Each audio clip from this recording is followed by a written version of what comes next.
सम्पूर्णलाई मेरो नमस्कार। आज हाम्रो यो दुध पोखरी बचत तथा ऋण सहकारी संस्थाको 17औं वार्षिक उत्सव हामीले यहाँ यो मानव सेवा आश्रमको जुन अनाथहरूलाई हामीले एक छाक मिठो नमिठो भात खुलाउने भने हामीले साधारण भोजन दिने हाम्रो संस्थाको जुन सरसल्लाह अनुसार हामीले रु 25,000 बराबरको हामीले यस अनाथालयमा भोजन खुलाउने जुन हाम्रो प्रयत्न आज पुरा भयौँ।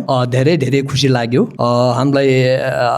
पछि हामी पनि अब सायद यही ठाउँमा आएर पनि बस्नु पर्ला भनेर हामीले यही गरेर हामीले यही ठाउँलाई चुनेर हामीले यहीँ दिउँ भनेर हामी सबैको सल्लाहले यो भएको हो।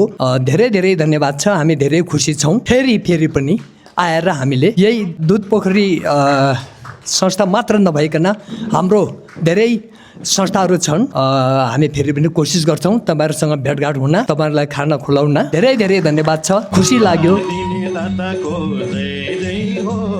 हजुरको जीवन सुखमय होस्, दान दिने दाताको दय होस्, हजुरको जीवन सुखमय होस्।